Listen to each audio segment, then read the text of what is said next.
এই ইশতেহার তৈরিতে বিপুল সংখ্যক মানুষ, লক্ষ লক্ষ মানুষ আমাদেরকে তাদের মত দিয়ে, পরামর্শ দিয়ে সহযোগিতা করেছেন। আমি বিশ্বাস করি জনতার রাজনীতিতে, জনগণের রাজনীতিতে।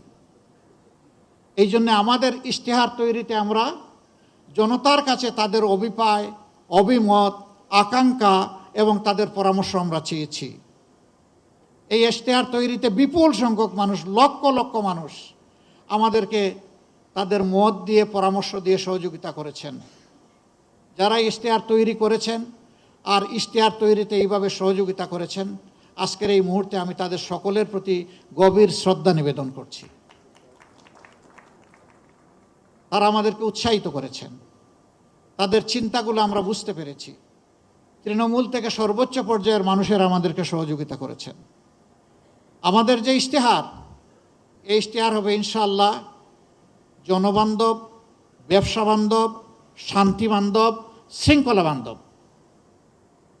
আমরা আমাদের ব্যবসার ক্ষেত্রে অবশ্যই প্রাইভেট ভেঞ্চারকে আমরা বেশি উৎসাহিত করব, এটা দেশি এবং বিদেশি।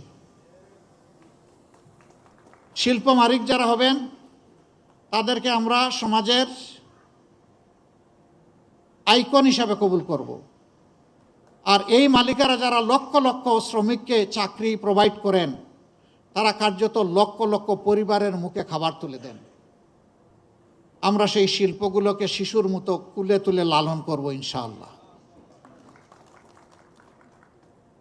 শিশুকে যদি আমরা আজকে ভালোভাবে পরিচর্যা করি, এই শিশু বড় হয়ে তখন আমাকে পরিচর্যা করবে। আমরা শিল্পকে এই কারণেই নিউবর্ন বেবির মতো আমরা নার্চার করব যে তারাই আগামীতে ইনশাআল্লাহ এই দেশটাকে সুন্দরভাবে গড়ে দিবেন, আমাদের যুবক যুবতীদের হাতে কাজ তুলে দেবেন। এই ক্ষেত্রে আমাদের পলিসি হবে মালিক পক্ষ এবং শ্রমিক পক্ষকে মুখামুখি করা নয়, বরঞ্চ সমন্বয় করে হাতে হাত ধরে বুঝানো।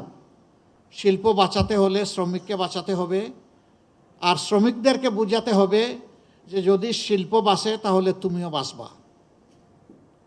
সুতরাং শিল্পকে নিজের সন্তানের মতো ধারণ করো। আর মালিকদেরকে আমরা অনুরোধ করব তারা যেন তাদের যারা শ্রম বিনিয়োগ করেন তাদেরকে যেন তাদের সন্তানের মতো ধারণ করেন। তারা একটুখানি সম্মান চায়, একটুখানি ভালোবাসা চায়, একটুখানি কর্মপরিবেশ চায়। বিশেষ করে মহিলা শ্রমিক যারা থাকবেন, নারী শ্রমিক, তাদের জন্য কর্মঘণ্টার ব্যাপারে আমাদের একটা প্ল্যান আছে, আমরা বলেছি। পর্যায়ক্রমে সেটা ইনশাল্লাহ বাস্তবায়িত হবে। এটা যখন বললাম, কারো কারো কপালে চিন্তার ভাঁজ, আর কারো কারো উল্লাস যে এই একটা ভালো পয়েন্ট পেয়েছি, এবার আরেকটা মিসাইল মেরে দিব জামাত ইসলামের উপর। হলো, দুটাই হলো। চিন্তার ভাঁজ যারা ব্যবসা এবং শিল্পের মালিক, তারা চিন্তা করেছেন 5 ঘন্টা কাজ করে যদি 8 ঘন্টার বেতন হয় তাইলে আমি পোষাবো কীভাবে? না, আপনি দিবেন কেন? তিনি যে কয়েক ঘন্টা এখানে শ্রম দিবেন সেই কয়েক ঘন্টার আপনি দিবেন, বাকিটা সরকারের দায়, সরকারকে দিতে হবে।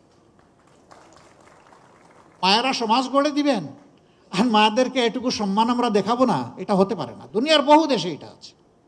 6 ঘন্টা, 4 ঘন্টা, 5 ঘন্টা। অনেকে আওয়াজ তুলল, এমনিই নারীরা কর্মক্ষেত্রে সুযোগ পায় কম, এখন যখন নিয়োগকর্তা দেখবে যে তাদের কর্মঘণ্টা কম তখন আর নিবেই না। কিন্তু তারা এটা চিন্তা করেননি।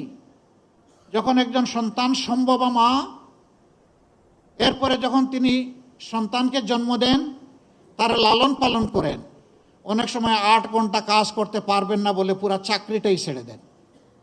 আমরা তো সেখানে তাদের জন্য সহজ করে দিচ্ছি যাতে চাকরি তার ছাড়তে না হয়, ওটাও লেগে থাকবে, সন্তানও তার গায়ের সাথে জড়িয়ে থাকবে। এই দুইটার আমরা সমন্বয় ঘটাতে চাচ্ছি।